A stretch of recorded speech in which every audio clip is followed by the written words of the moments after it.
المعروف والسقف المرفوع في كتاب مسطور في رق منشور على نبي محبوب الصلاة والسلام والتحية والإكرام على أشرف الأنبياء والمرسلين سيدنا المصدق نذيرنا المؤيد المصطفى الأمجد المحمود محمد عبد القاسم اللهم صل على محمد وآل محمد وآل الطيبين الطاهرين المعصومين المنتخبين المنتجبين المظلومين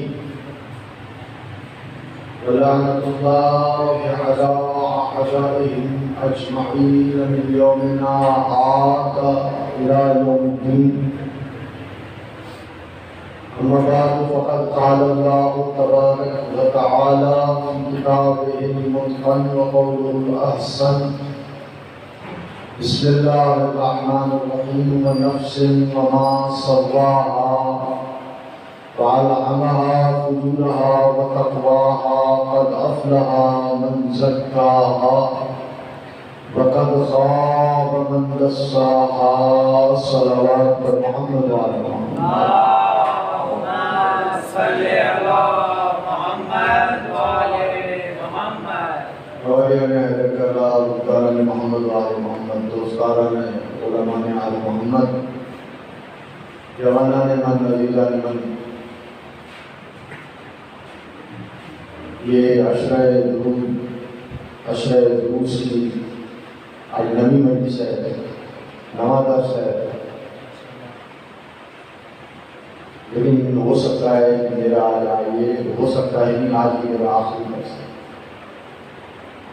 کل مجھے کسی کام سے شہر سے باہر جانا پڑ رہا ہے اس لیے کل آخری درس انشاءاللہ آغا صاحب دیں گے آج میں چاہ رہا ہوں کہ جو دروس میں نے دیے ہیں ان کا کنکلوژن آپ کے سامنے پیش کر دوں. درس ہمارا چل رہا ہے کردار سازی کے حوالے سے.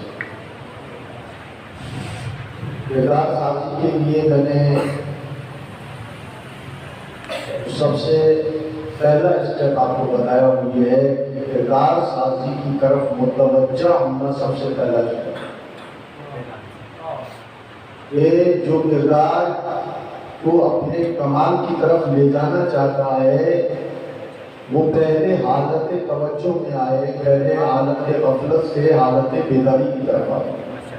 جب حالت بیداری کی طرف آئے گا تب ہی اس کو احساس ہوگا میں کہاں کھڑا ہوا ہوں، مجھے کہاں جانا ہے. ورنہ جس کو پتہ ہی نہیں ہے، جس کو اس طرف توجہ ہی نہیں ہے، جو متوجہ ہی نہیں ہے، جو بیدار ہی نہیں ہے، سوئے ہوئے آدمی کو کیا پتا کہ دنیا میں کیا ہو رہا ہے، میں کہاں پر ہوں. ایسے ہی انفرادی انسان بھی سوتا ہے اور قومیں بھی سوتی ہیں. قوموں کا سو جانا قوموں کے زوال کی نشانی ہے، فرد کا سو جانا فرد کے زوال کی نشانی. آج جو مسلمان، آج جو اسلامی معاشرہ میں نہیں بن پا رہا، صرف کہلانے کی حد تک اسلامی معاشرہ ہے، ورنہ اس میں وہ تمام پستیاں موجود ہیں کہ ایک پستی کی وجہ سے خدا پوری قوم کو تباہ کرتا ہے. وہ سب برائیاں آج ہم میں موجود ہیں. کیوں؟ اس لیے کہ ہم اس طرف متوجہ نہیں، ہم بے حس،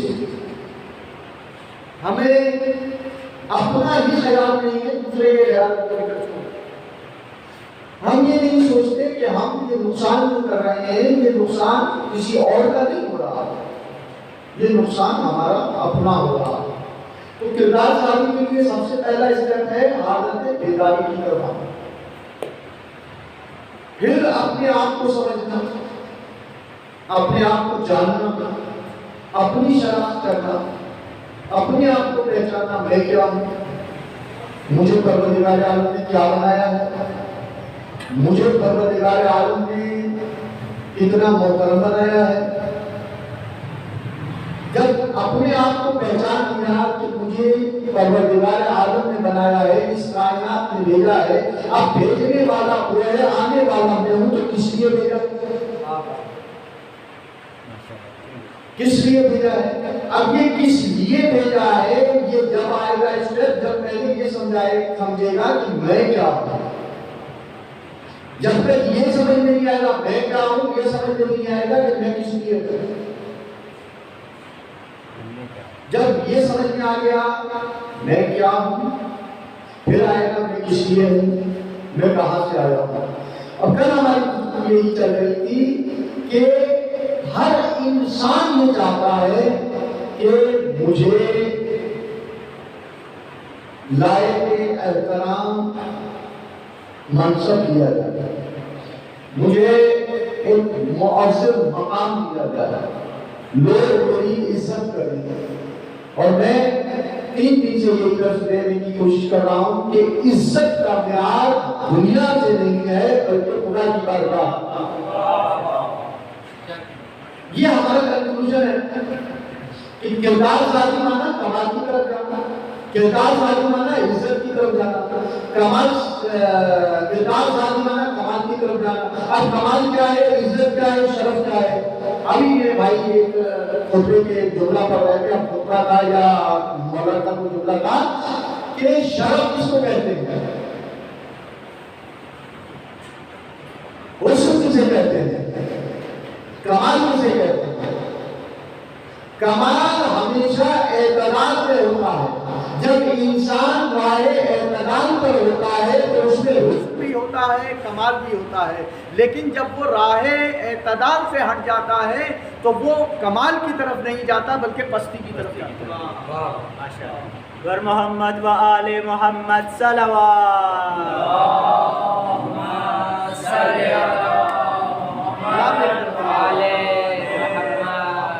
کمال کسے کہتے ہیں؟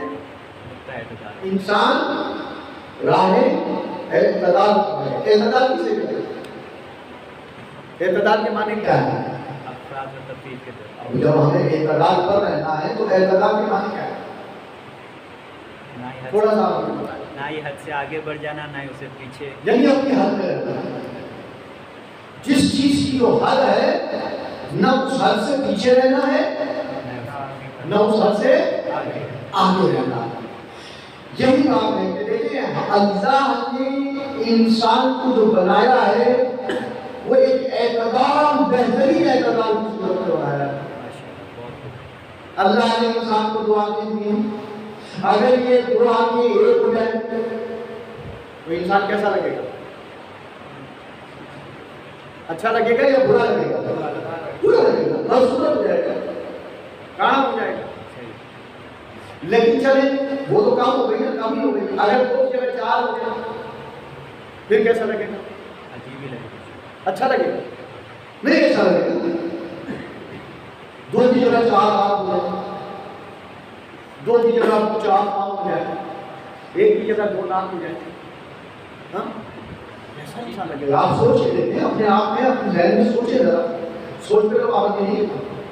پہلے کہانیاں پڑھتے تھے نا، ہوتا تھا 1 آنکھ والا جو، 3 آنکھ والا جو، ہاں، اور کچھ مذاہب میں تو دیوتا ہوتے ہیں نا جن کے 3 منہ ہیں، ایک سامنے ہے، ایک اس طرف ہے، ایک اس طرف ہے۔ میں تنقید نہیں کر رہا، لیکن اپنا ایمان ہے، لکم دینکم ولی دین، لیکن بتا ہے تو صحیح، آپ کو مائیٹالوجی میں ملتا ہے 3 منہ ہے۔ اب وہ 3 منہ کا تصور کیا ہے وہ ایک الگ بحث ہے، میں اس بحث میں نہیں آنا چاہتا، میں صرف سامنے کی بات کر رہا ہوں۔ ایک سامنے کی طرف ہے، ایک اس طرف ہے، ایک اس طرف، منہ کا 3 ہے، کیسا لگتا ہے؟ خراب ہے جب ایک سے عجیب شخصیت ہے، ایک شخص ہے جس کی 4 ہاتھ، کیا لگے گا؟ اسپائڈر کے کتنے ہوتے ہیں؟ آپ کہہ لو، پاؤں کہہ لو، یہ شام کو خراب کتنی ہوتی ہے؟ وہ اسپائڈر ہے، انسان نہیں۔ انسان کو جتنا بہتر اللہ بنا سکتا تھا اس سے بہتر انسان ہو نہیں سکتا۔ یہ انسان کا جسم ہے، لیکن جتنا انسان کا بہترین نفس بنایا، جتنی بہترین روح بنائی، اس روح اور نفس کو ساتھ پہچان کر اگر کمال کی طرف جائے گا اور اسے حد اعتدال میں رکھے گا، یہی کردار کا کمال ہے۔ ماشاءاللہ، کیا بات، یہی انسان کی کردار کا کمال ہے۔ انسان میں جو کیفیات ہوتی ہیں، انسان میں جو جذبات ہوتے ہیں، انسان میں نفرت بھی ہوتی ہے، انسان میں محبت بھی ہوتی ہے، انسان میں عداوت بھی ہوتی ہے، انسان میں رحم بھی ہوتا ہے، انسان میں غضب بھی ہوتا ہے، یہ تمام جو کیفیات ہوتی ہے، یہ اگر حد اعتدال میں رہے تو انسان باکمال شخصیت ہے۔ لیکن اگر یہی حد اعتدال سے باہر ہو جائے یا حد اعتدال سے نیچے چلی جائے تو پھر انسان کا کردار پستی کا شکار ہو جاتا ہے، کمال کا شکار نہیں ہوتا۔ اب ہمیں کیسے پتا چلے کہ حد اعتدال میں کیسے رہا جاتا ہے؟ دیکھیں آپ کے جسم میں حرارت ہوتی ہے، وہ حرارت اگر حد اعتدال میں ہے، اعتدال کا لفظ نکلا ہے عدل۔ اعتدال کا روٹ ورڈ ہے عدل، اعتدال، جو ہمارے اصول دین کا تیسرا اصول، دوسرا اصول، تیسرا ہے نبوت، دوسرا توحید کے فوراً بعد عدل الہی۔ عدل کے معنی کیا ہے؟ ہر چیز کو اس کی، حالانکہ میں اپنی تفصیل سے تھوڑا سا آ گیا ہوں بھائی کے جملے کی وجہ سے، لیکن میں چاہ رہا تھا کہ چلو یہ بھی وکاس سے میچ کرتا ہے تو اسی کو آگے بڑھایا جائے۔ عدل ہر چیز کو اس کی جگہ پر، ہر چیز کو اس کی جگہ پر، یہ کہتا تھا عدل۔ ایتار حق ذی حق، حقدار کو اس کا حق دے دینا، یہ عدل۔ ماشاءاللہ، بہت خوب۔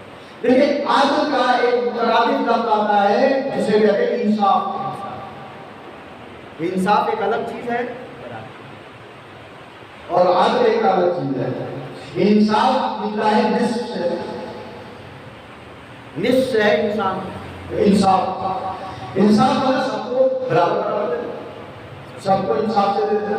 بھئی کیسے انصاف سے دے دینا؟ تبرک دے رہے، بھئی اگر تبرک اس کو ایک دیا تو اس کو بھی ایک دو، اس کو ایک دیا تو اس کو بھی ایک دو، اس کو ایک دیا تو اس کو بھی ایک دو، بھئی سب کو۔ لیکن اگر کسی کو دو دے دیے، اب یہ انصاف نہیں کرتے ہیں نا۔ آپ سب نظر آتا ہے کہ آپ نے بانٹے، ایک ایک پیکٹ بانٹا، پڑھنے والے کو 2 پیکٹ دے دیے، پوچھنے والا پوچھ رہا ہے یہ کیا ہے؟ کہا آپ کے ساتھ انصاف کیا ہے، اس کے ساتھ عدل کیا ہے۔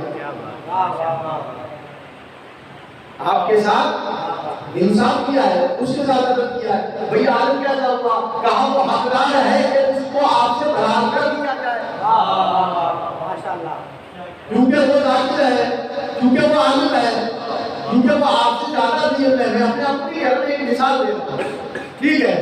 حالانکہ وہ آپ کو مجھے اپنے برابر کرتے ہیں، آپ کی ایک دیتے ہیں، مجھے ایک دیتے ہیں، انہوں نے اس پہ وہ نہیں کہا، ایک مثال ہے، مجھے پھر بابا نے بولا چاہا 10 کا ماحول کیا ہے؟ خوش نہیں رہنا چاہیے، 10 بھی، 10 تھوڑا تھا ہنسی مذاق بھی تھوڑا تھا، لیکن شائستہ کے ساتھ، ٹھیک ہے؟ اعتدال اسے کہتے ہیں ہاتھ پر ہے، نہ ہاتھ سے آگے بڑھے نہ ہاتھ سے پیچھے ہٹے۔ اعتدال کا اوپر کیا ہے؟ عادل، عادل مانا جو جس کا مقام ہو۔ اب چلے یہ دو آدمی یہاں پر ہے، اگر یہ پیشانی پر آ جائے، ہے تو دو ہی نا، لیکن کیونکہ جو ان کا مقام تھا ہم نے اس کو مقام سے ہٹا دیا، اب یہ اعتدال میں نہیں ہے، یہ ظلم میں شمار ہو جائے گا، اور ظلم ہمیشہ پستی کی طرف جاتا ہے، کمال کی طرف نہیں جاتا، اور سارا حسن ختم ہو جائے گا۔ یعنی جو مقام جس چیز کا تھا آپ نے اس مقام سے اس چیز کو ہٹا دیا، جب ہٹا دیا تو اب آپ نے اس کے ساتھ ظلم کیا ہے۔ ہو سکتا ہے یہ آپ کے کام ہی نہ کر سکتے، لیکن آپ کو آپ ہٹائیں، اللہ نے یہاں کیا، آپ یہاں رکھتے ہیں، کام کریں گے نہیں، کیونکہ اس کا تعلق یہاں سے نہیں ہے، اس کا تعلق یہاں سے، یہاں سے ہٹائیں گے تو کام نہیں کریں گے۔ آپ یہاں سے ہٹا دیں، پاؤں کی جگہ پہ رکھ دیں، پاؤں کو یہاں پہ ہٹا دیں، یہاں کی جگہ پہ۔ ہم یہی تو کہتے ہیں کہ بھائی آپ سے کام کرو، جو جس کا مقام ہے وہی اس کا مقام ہے، بس اس سے زیادہ مقصد تشریح کا۔ اسی لیے ہم نے توحید کے فوراً بعد نبوت سے بھی پہلے عادل کو کہ خدا وہ ہے جو عادل ہے. معنی کیا ہے؟ معنی یہ کہ جو جس کا حق ہے اس کے حق کے مطابق پروردگار اس کو عطا کرتا ہے. پھر اگر ایک الگ چیز ہے، کرم ایک الگ چیز ہے، رحم ایک الگ چیز ہے، پھر اس پہ گفتگو کبھی کریں گے. لیکن اس وقت اعتدال، اب ہمیں کیا پتا بھائی اعتدال کسے کہتے ہیں؟ اور پھر میں نے کہا کہ کردار میں دو چیزیں آتی ہیں. اب آج کنکلوژن ہے، آپ نے کل سے میرا، اس لیے اگر 10 منٹ تھوڑا لیٹ بھی لو تو مجھے معاف کر دیجیے کہ کردار میں دو چیزیں ہیں. ایک جو ظاہرہ ہے، باطناً تو آپ ایمان، لیکن عبادت کی دو چیزیں، ایک تکلم کلام گفتگو اور دوسرا عمل. اب ہمیں گفتگو کا بھی نمونہ چاہیے تاکہ گفتگو ہم اعتدال میں رہے، نہ بالکل ہی ہم خاموش ہو جائیں اور نہ کہ ہم بڑھ بولتے چلے جائیں بغیر بریک کے، کہیں بریک ہی نہ لگے. یہ نہ سوچیں کہیں میری گفتگو کا سامنے والے پر اثر کیا پڑتا ہے، کوئی ناراض نہیں ہوگا. لیکن اگر حق بات کہنے سے ناراض ہوتا ہے تو اس پہ نہیں ہونا چاہیے. لیکن حق بات کہنے سے اگر فساد کا خطرہ ہو تو پھر وہاں رکنا چاہیے. یہی اعتدال ہے. حق بات ہے، حق بات کو زبانہ بھی نہیں ہے، لیکن حق بات کو ہر ایک کے سامنے کہنا بھی نہیں ہے. اسی لیے مولا کائنات نے فرمایا کہ ہمارے اہل بیت کے فضائل ہر ایک کے سامنے بیان نہ کیا کرو، کیونکہ ہر ایک کا ہاضمہ ایک جیسا نہیں ہوتا. ہر شخص ہر مزاج کو برداشت نہیں کر سکتا، ہضم نہیں کر سکتا. ہمارے فضائل کو ہضم کرنے کے لیے نفس زکیہ چاہیے. مومن نے مستقبل چاہیے، وہ مومن چاہیے کہ جس کا ایمان لیا جا چکا ہو. کبھی موقع ملا تو بتاؤں گا. اسی لیے ہر فضیلت ہر ایک کے سامنے بیان کرنے کے قابل نہیں ہوتی ہے. ذاتی کو سوچنا چاہیے میں کس وجہ سے کام کر رہا ہوں. کہیں ایسا تو نہیں ہے کہ میں اگر اہل بیت کے کچھ ایسے فضائل پڑھوں، یہ بچے بہن کے لوگ یہاں بیٹھے ہوئے ہیں، کہیں یہ اہل بیت کو کہیں اور منتقل ہی نہ لے جائیں. میں نہیں آج کل میرے جیسے دو چار کتابیں پڑھ کر آ جاتے ہیں اور پھر ایسے ایسے فضائل سکھا دیتے ہیں. ایک اچھا میں نہیں کہہ رہا کہ فضائل غلط ہوتے ہیں، نہیں میں نہیں کہہ رہا، بالکل نہیں کہہ رہا. ہوتے ہوں گے ان کے فضائل کو ہم کیا کہتے ہیں. علی کو کون پہچان سکتا ہے؟ علی خود نے جو کلامہ میں فرماتے ہیں کہ اگر پرواز کرنے والے پرواز کر کر کے تھک جائیں گے لیکن میرے فضائل کی چوٹی تک نہیں پہنچ سکتے. کیا بات، ماشاءاللہ، بہت خوب. اور پھر رسول اللہ فرماتے ہیں یا علی نہیں پہچانا کسی نے سوائے میرے اور خدا کے. تو جس کو پہچاننے والا یا رسول ہو یا خدا ہو اس کو ہم کیا پہچانیں گے؟ ٹھیک ہے.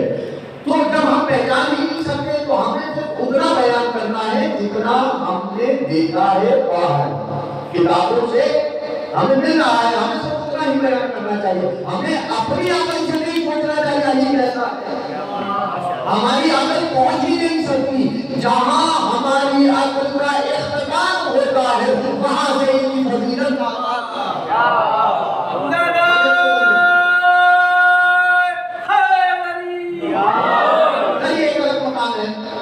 گفتگو کیا چل رہی تھی کہ دو چیزیں ہیں کردار کے کمال پہ پہنچانے. ایک ہے کلام، ایک ہے عمل. بات کرو بس آگے آگے اپنے موضوع پر بات کرو تو اچھی کرو، عمل کرو اچھا کرو. پروردگار ہمیں کیا پتا کہ بات کون سی تجھے اچھی لگتی ہے. کل میں نے یہ بیان کیا تھا، کہا لقد کان لکم فی رسول اللہ اسوۃ حسنہ، میں تمہارے لیے اسوہ حسنہ بھیج رہا ہوں. تم نے اپنی طرف سے نہیں سوچنا کہ یہ بات اچھی ہے یہ بات بری ہے. نہیں، جس کو یہ برا کہے وہ بری ہے، جس کو یہ اچھا کہے وہ اچھی ہے. کو یہ کہے بس جو اس کا تکلم ہو، جو اس کی بات ہو، جو اس کا کلام ہو، جو اس کا قول ہو، جو اس کا فرمان ہو، نہیں جو اس کا نطق ہو، چاہے تمہاری سمجھ میں آ رہا ہو یا نہ آ رہا ہو، لیکن جو یہ کہہ رہا ہو اس کو لے کر اپنی گفتگو کو اس کلام کے معیار پہ کرتے چلے جاؤ گے، تمہاری گفتگو کا معیار بڑھتا چلا جائے گا اور تمہاری گفتگو کمال کرتا جائے گا۔ اچھا پروردگار عالم، ٹھیک ہے، گفتگو کا نمونہ تو ہمیں مل گیا، گفتگو تو ہم رسول کی گفتگو کے مطابق ما جانتے معاملہ ہوگا، یہ ہوا اللہ کا وہ کلام کی گفتگو ہے، یہ جو تیری گفتگو ہے، جو تیرا کلام ہے، تیرے کلام کے مطابق وہ کلام کرتا ہے، وہی کے بغیر وہ کلام کرتا ہی نہیں ہے، نطق ہی نہیں کرتا، لب ہی نہیں بولتا، زبان ہی نہیں اٹھاتا، اس کی زبان ہلتی ہے تو وہی کے مطابق ہلتی ہے، جو وہی ہوتی ہے وہ وہی کہتا ہے۔ تو اب کہنے کا، کلام کا، گفتار کا، گفتگو کا ہمیں معیار مل گیا، ہمیں نمونہ مل گیا، لیکن پروردگار انسان کی زندگی کو دو حصوں میں بٹی ہوئی ہے، عمل ہم کہاں سے لے کر آئے؟ اللہ اکبر۔ اسی کو جس کی گفتگو کے لیے ہم نے یہ کہا کہ ما ينطق عن الهوى ان هو الا وحی یوحی، اس کے عمل کے لیے بھی ہم نے کہا ان اتبع الا ما یوحی الی، یہ وہی کام ہی نہیں کرتا، یہ وہی کرتا ہے جو وہی۔ اللہ اکبر۔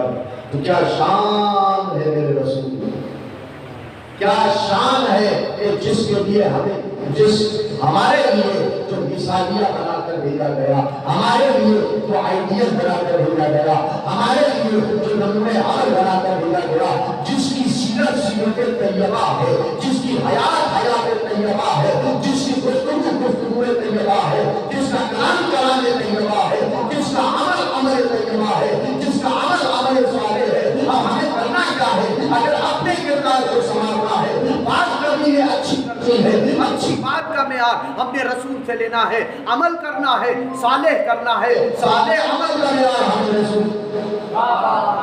اور پھر مجمل انداز میں قرآن نے کہہ دیا ما آتاکم الرسول فخذوہ وما نہاکم عنہ فانتہوا، جو میرا رسول دے اسے لے لو، اس سے روک کے اس سے رک جاؤ۔ اب کردار سازی کے لیے کیا کرنا ہے؟ پر جو رسول دے رہا ہے اسے لے لو، جو رسول کی گفتگو ہے اسے اپنا لو، اس کے مطابق کلام کرو، جیسے رسول کر رہا ہے اس کے مطابق کرتے چلے جاؤ، تمہاری گفتگو بھی بہتر ہوتی چلی جائے گی، اعلیٰ سے اعلیٰ کمال کی ترقیوں پر پہنچ جائے گی، تمہارا عمل بھی۔ اب جب یہ دونوں چیزیں تمہاری طیب ہو جائیں گی، جب یہ دونوں چیزیں تمہاری اچھی ہو جائیں گی، تمہارا کردار انسانیت کے کمال پر پہنچ جائے گا، اور پھر اس کمال پر پہنچ جائے گا کہ پروردگار کا ارشاد ہو جائے گا کہ عبدی اطاعنی جعلک مثلی، اے میرے بندے میری اطاعت کر، جتنی اطاعت کرتا چلا جائے گا میں تجھے اپنی مثل بنا۔ کہیں پر کہا محمد صلوات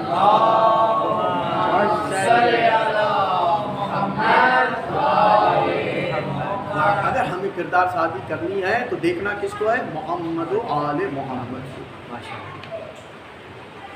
جو یہ کہہ رہے ہیں، جو یہ کر رہے ہیں، زیادہ گفتگو نہیں ہے۔ حالانکہ میں نے کہا انسان کی پوری زندگی انہی دو نقطوں کے درمیان ہے، ایک نقطے کا نام ہے کلام، ایک کا عمل، اور قرآن بھی جا بجا یہی کہہ رہا ہے کہ ایمان اور عمل صالح۔ عمل صالح میں آپ کی کلام بھی آ گیا، آپ کا عمل بھی آ گیا۔ اور پھر جو دوسری آیت میں نے کی کہ پروردگار کی بارگاہ میں اگر عزت چاہتے ہو، سرفرازی چاہتے ہو، بھائی سرفرازی یہی ہے نا کمال، تقرب الہی، اگر اللہ کا قرب حاصل ہو جائے، اللہ کے رنگ میں جو رنگ جائے، پھر عام شخص اس کو پہچان نہیں پاتا کہ آیا آگ میں لوہا پڑا ہے یا آگ خود ہے۔ کیا بات، ماشاءاللہ۔ آتا ہے نا ایک مقام. بھائی تو مجھ سے بہتر جانتے ہیں, لوہار کا کام کیا ہوا ہے, جب بھٹی میں کسی لوہے کو ڈالتے ہیں ایک مقام ایسا آتا ہے کہ پتہ نہیں چلتا کہ بھٹی میں آگ ہی آگ ہے یا لوہا بھی ہے. لوہا بھی آگ کے مانند ہوتا ہے. یعنی اگر اپنے کردار کو سنوارنا چاہتے ہو تو قرآن اور اہل بیت سے اس طریقے سے اپنے آپ کو متمسک کر لو, اس طریقے سے جوڑ لو کہ پتہ نہ چلے کہ قرآن اور اہل بیت کی صفات آپ میں اس طریقے سے در آئے کہ وہ آپ پر ناز کریں کہ ایسے ہوتے ہیں ہمارے ماننے والے.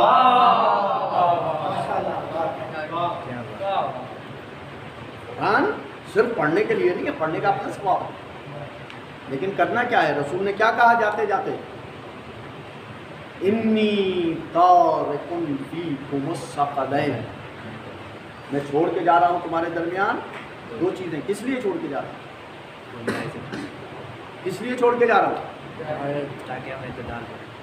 بس ایک جزدان خوبصورت سا بنوانا, اعلیٰ ترین کپڑے کا, اس کے اوپر بہترین ستارے لگانا چمکدار, اس کے اندر قرآن کو رکھنا, اور پھر اچھے طریقے سے اس کو ڈوری سے باندھ دینا, کہیں نکل نہ آئے اس کے اندر سے.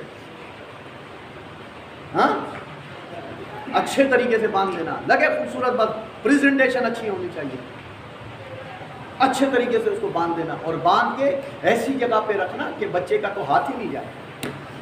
اور اگر آپ کو بھی اتارنا پڑے تو کسی چیز کا سہارا لینا پڑے جب جا کے نہیں. اگر اپنے کردار کو سنوارنا چاہتے ہو, قرآن کا ذوق پیدا کرو. قرآن احترام ہونا چاہیے, میں احترام سے منع نہیں کر رہا ہوں, ٹھیک ہے احترام لوگ اس سے اونچی جگہ پر رکھتے ہیں, لیکن میں کہتا ہوں آپ اپنے سرانے رکھیں. کیا بات ہے, ماشاء اللہ.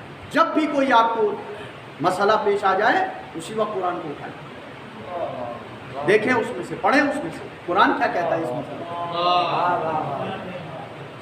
میں نہیں کہتا آپ پورا قرآن پڑھیں, میں نہیں کہتا آپ پورا سپارہ پڑھیں, میں نہیں کہتا آپ, حالانکہ ایک مومن کو کم از کم 10 آیتیں تو دن میں پڑھنی چاہیے, بلکہ مومن کے لیے تو 100 آیتیں پڑھنی چاہیے.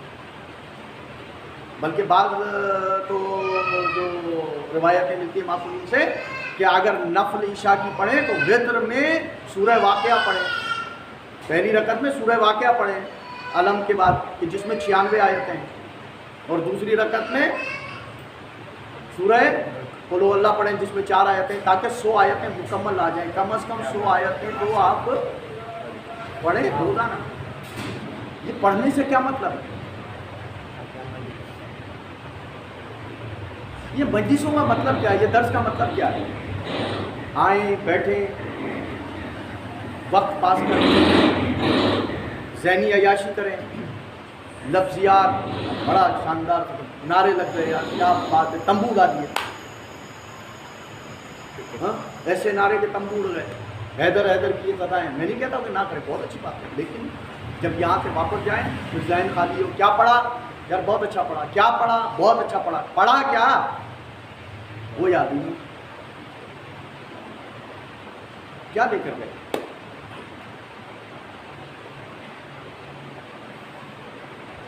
مجلسوں کا مقصد یہ ہے, کوئی بھی ایام, کوئی بھی یوم اگر آتا ہے اسی لیے آتا ہے کہ وہ آپ کو یاد دہانی کے لیے آتا ہے. آپ دیکھیں اس دن کی روشنی میں جو پیغام آپ کو مل رہا ہے, وہ پیغام آپ سے کیا کہہ رہا ہے, آپ کہاں پڑے گے. کیا بات ہے, ماشاء اللہ. میرے نوجوان, بس اس طریقے سے آپ اپنی زندگی کو معصومین کا فرمان ہے. امام جعفر صادق علیہ السلام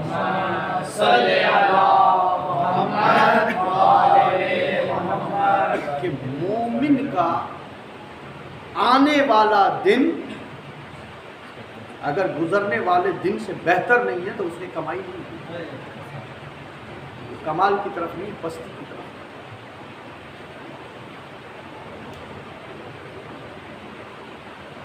کون کرے گا یہ؟ جو روز اپنا محاسبہ کرے. آج میں نے کیا کیا, آج مجھ میں کیا کوتاہی رہ گئی, اچھا آج یہ کوتاہی رہ گئی, کل اس سے بہتر کرنے کی کوشش.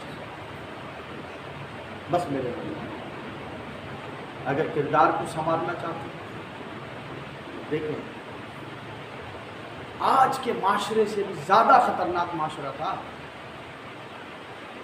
قبل اسلام، آپ سے زیادہ خطرناک معاشرہ تھا. ہر برائی عام، برائی کو برائی نہیں سمجھا جاتا تھا بلکہ اس برائی پہ فخر کیا جاتا. ڈاکے ڈالتے تھے، فخر کیا کرتے تھے. بلا وجہ جنگیں کیا کرتے تھے، فخر کیا کرتے تھے. اپنی بیٹیوں کو زندہ گاڑ دیا کرتے تھے. عیاشی اتنی عام تھی کہ عورتیں، حسین عورتیں اپنے گھروں پر جھنڈے لگایا کرتی تھیں. ابھی تاریخ کو پڑھیں، قبل اسلام کی تاریخ کو پڑھیں تو آپ کو پتا. اس سے خطرناک معاشرہ تھا. لیکن اس معاشرے میں بھی ایک وہ جو اللہ والی تھی، حالت توجہ میں تھی، وہ بھی اس معاشرے میں طاہرہ کے نام سے پہچانی جاتی ہے.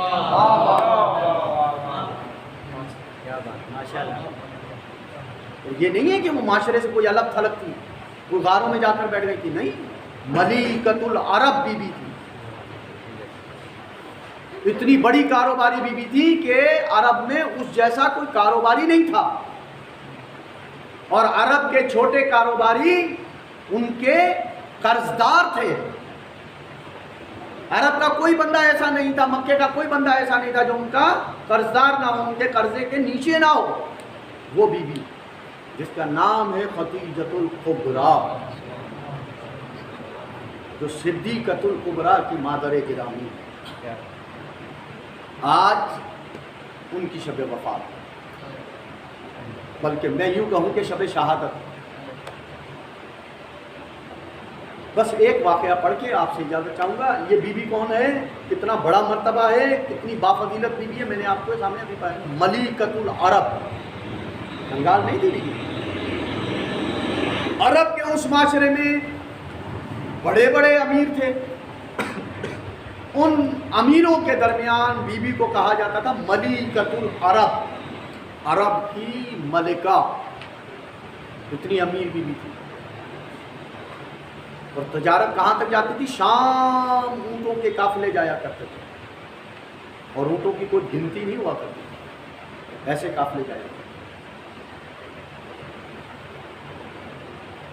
دیکھیں، جب اس بی بی نے معصوم کی عصمت کو پہچانا، میں نے کہا نا، اسی ایسے گندے معاشرے میں، ایسے ظلمت بھرے معاشرے میں جہاں برائی کو برائی نہیں خیال کیا جاتا تھا، اس نے اپنی پہچان اپنی الگ بنائی. ایسے معاشرے میں اس نے جب معصوم کو دیکھا تو اپنے ناز کو ٹھکرا دیا، اپنی انا کو معصوم کے عشق میں فنا کر دیا. دیکھیں، عورت کا ناز ہوتا ہے نا کہ کوئی میرے ناز اٹھائے. عورت اگر محبت بھی کرتی ہے نا کسی سے تو چاہت کا اظہار پہلے عورت نہیں کرتی ہے یا نہیں؟ مجھے تو نہیں پتا، کیونکہ میں نے محبت شادی کے بعد کی ہے، شادی سے پہلے میں نے محبت نہیں کی. لیکن جو دیکھا ہے دنیا میں، اگر عورت محبت کرتی بھی ہے کسی سے تو اتنی جلدی اظہار نہیں کرتی، بلکہ جس سے محبت کرتی چاہتی ہے وہ میرے پیچھے پیچھے آئے. یہ میں نے ضرور دیکھا ہے. پہلے تانگے چلتے تھے، اب تو چنچیاں ہو گئی نا. پہلے تانگے چلتے تھے، تانگوں کے پیچھے نوجوان ایسے بات بر محمد وآل محمد صلوات.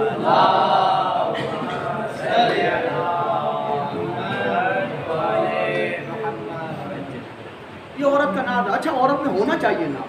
میں نہیں کہتا عورت میں ناز نہیں ہونا چاہیے، عورت میں ناز ہونا چاہیے، عورت میں انا ہونی چاہیے. عورت میں اگر انا نہیں ہے تو پھر وہ عورت ہی نہیں. لیکن یہ بھی ایسی ہے کہ جس نے اپنی انا کو، اپنی ناز کو عشق مصطفیٰ میں فنا کر دیا.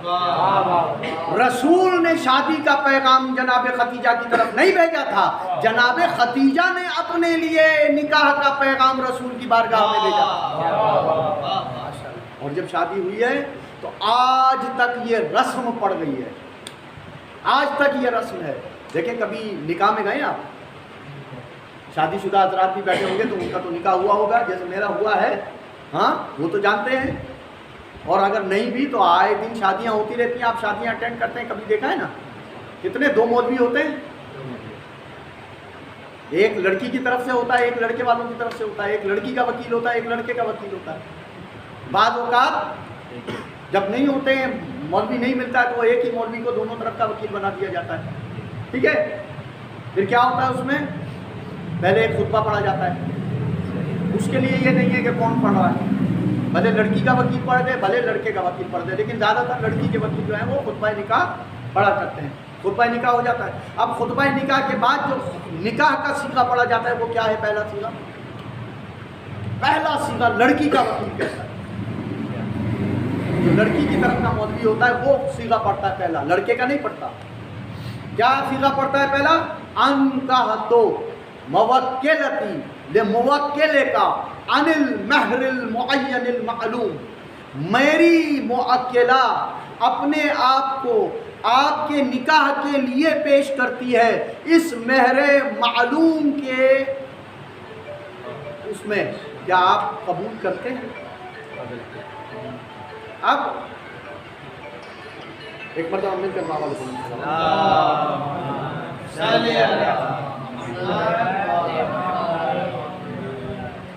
پیش کس نے کی اپنے آپ کو نکاح کے لیے؟ حالانکہ رشتہ لینے کے لیے کون آیا تھا؟ آج بھی کیا ہے, لڑکے والے جاتے ہیں نا لڑکی کے گھر میں, لڑکے والے رشتہ لے کر جاتے ہیں, لڑکی والے رشتہ قبول کرتے ہیں. لیکن جب نکاح ہوتا ہے تو اس کا الٹ ہوتا ہے. لڑکی کا وکیل کہتا ہے انکحت موکلتی عن موکلک عن المہر المعین المعلوم, میری موکلہ آپ کو اپنے نکاح میں پیش کرتی ہے, اپنے آپ کو نکاح کے لیے اس مہر معلوم کے اس میں پیش کرتی ہے, مصداق میں پیش کرتی ہے. کیا آپ قبول کرتے ہیں؟ اب لڑکے کا وکیل کہتا ہے قبلت النکاح عن المہر المعین المعلوم, ہاں ہاں میرا موکل اس مہر کے نتیجے میں آپ کے نکاح کو قبول کرتا ہے. یعنی آج سے 1400 سال پہلے جو بی بی نے اپنی انا کو فنا کر کے رسول کی خدمت میں پیغام دیا, پروردگار نے اس کو سنت بنا دیا کہ آج بھی اگر نکاح پڑھا جائے گا تو لڑکی کی طرف سے ایجاب ہوگا, لڑکا اسے قبول کرے گا. یہ جناب ختیجہ, وہ ختیجہ کہ جس کا تذکرہ رسول آخر وقت تک کرتے رہے. حالانکہ اعتراض کرنے والے اعتراض کرتے تھے. میں نے کہا نا عورت کی اپنی انا ہوتی ہے, اگر اس کے سامنے اگر کسی نے ایک سے زیادہ شادیاں کی ہوئی ہوں تو اکثر یہ ہوتا ہے نا کہ اگر ایک شوہر بیوی کے سامنے دوسری بیوی کا تذکرہ چھیڑ دے تو اس کو جلن ہوتی ہے, حسد ہوتا ہے. یہ ایک فطری بات ہوتا ہے نا. تو جب رسول تذکرہ کرتے تھے تو کہنے والی نے کہہ دیا کیا آپ اس بوڑھی کو یاد کرتے رہتے ہیں, کیا آپ اس بوڑھی کو یاد کرتے رہتے ہیں, ہر وقت اس کا تذکرہ. رسول اللہ صلی اللہ علیہ وسلم اتنا جناب ختیجہ سے محبت کرتے تھے کہ جناب ختیجہ کے انتقال کے بعد اگر گھر میں قربانی ہوتی تھی اس کا گوشت ان کی سہیلیوں کو بھجوایا کرتے تھے. اتنا تذکرہ ہوتا تھا.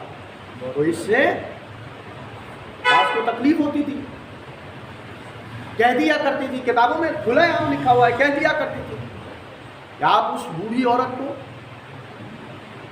یاد کیا کرتی ہیں, اب بھی یاد کرتی. تو رسول اللہ کے جملے کیا ہے, کہا میں اس کو کیسے یاد نہ کروں کہ جس نے میری اس وقت تصدیق کی کہ جب سب میری تکذیب کر رہے ہیں, وہ مجھ پر اس وقت ایمان لائی کہ جس پر جب میرے پر ایمان لانے والے بہت کم تھے. اس نے اپنے مال سے میری اس وقت مدد کی کہ جب میرے پاس مال نہیں تھا. اسلام کو پالا ہے مال ختیجہ نے. اور قرآن اس کا تذکرہ کرتے ہوئے کہتا ہے رسول ہم نے تمہیں مال میں کم پایا تو اغنا کر دیا, غنی کر دیا. کون سا مال تھا جس کے مال سے اللہ کہہ رہا ہے ہم نے اپنے مال سے غنی کر دیا.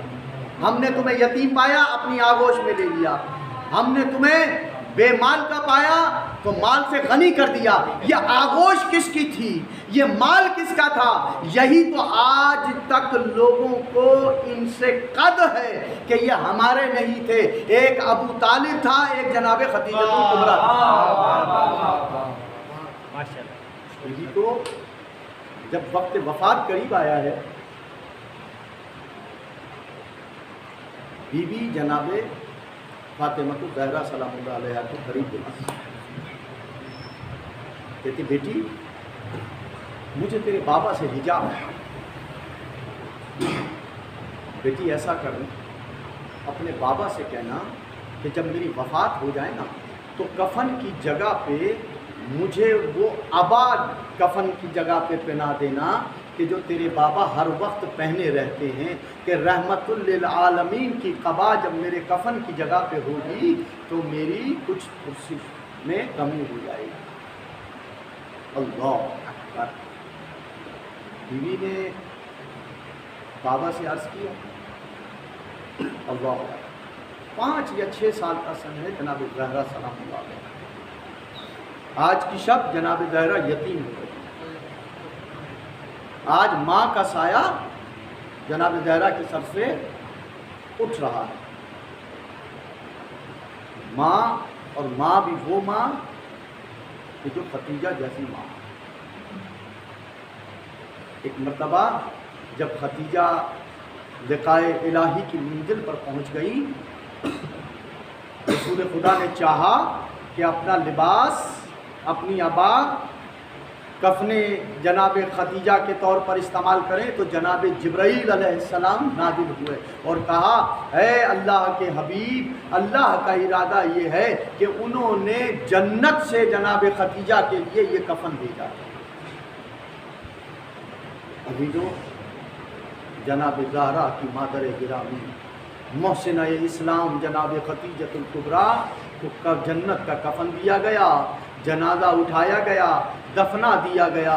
جب رسول گھر پہ آئے ہیں، ایک مرتبہ 5 سال کی میری زہرا مخدومہ کونین بابا کے قدموں سے لپٹ کر کہتی ہے، بابا میری اماں کہاں ہے؟ بابا میری اماں کہاں ہے؟ ایک مرتبہ جناب رسول خدا نے زہرا کو اپنی گود میں اٹھایا، اپنی آغوش میں بٹھایا اور کہا، زہرا تیری ماں جنت میں آرام کر رہی ہے، ارے حوران ملک فرشتے ان کی خدمت کر رہے ہیں۔ ہاں زادارو، آج وہ مقام ہے کہ زہرا کی ماں کا سایہ سر سے اٹھ گیا، اور اسی رمضان المبارک میں زہرا کی بیٹی ہے جس کے کانوں میں آواز آتی ہے، ارے ہدایت کے ارکان ٹوٹ گئے، علی کے سر پر ضرب لگ گئی۔ اور پھر اس کے بعد ایک منظر اور ہے، ایک یتیمہ ہے 4 سال کی ہے، ارے بابا کے سر کو تلاش کرتی ہے اور اس کا استقبال کیسے دیا جاتا ہے۔ ہاں زہرا تیری قسمت ہے، ماں کا سایہ سر سے اٹھا، رسول نے اپنی آغوش میں لے لیا، تجھے تسلی دی، تجھے جنت میں ماں کا مقام دکھلایا، لیکن ایک بیٹی اپنے باپ کو دیکھ رہی ہے، سر تن سے جدا ہے، منہ پہ تماچے لگ رہے ہیں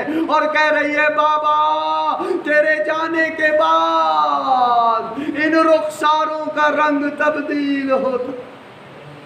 وَسَيَعْلَمُ الَّذِينَ ظَلَمُوا أَيَّ مُنقَلِبٍ يَنقَلِبُونَ وَلَعْنَةُ اللَّهِ عَلَىٰ أَعْدَائِهِمْ أَجْمَعِينَ مِنْ يَوْمِنَا هَٰذَا إِلَىٰ يَوْمِ الدِّينِ أَمَّنْ يُجِيبُ الْمُضْطَرَّ إِذَا دَعَاهُ وَيَكْشِفُ السُّوءَ أَمَّنْ يُجِيبُ الْمُضْطَرَّ إِذَا دَعَاهُ وَيَكْشِفُ السُّوءَ أَمَّنْ يُجِيبُ الْمُضْطَرَّ إِذَا دَعَاهُ وَيَكْشِفُ السُّوءَ اللهم يا مقلب القلوب ثبت قلوبنا على دينك اللهم انصر من نصر الدين واخذل من خذل الدين اللهم انصر حماة الدين والمسلمين الهي بحق محمد وانت المحمود بحق علي وانت علي الاعلى بحق فاطمة وانت فاطر السماوات والارض بحق الحسن وانت المحسن بحق الحسين الشهيد وانت قديم الاحسان بحق 9 المعصومين من ذرية الحسين عليه السلام۔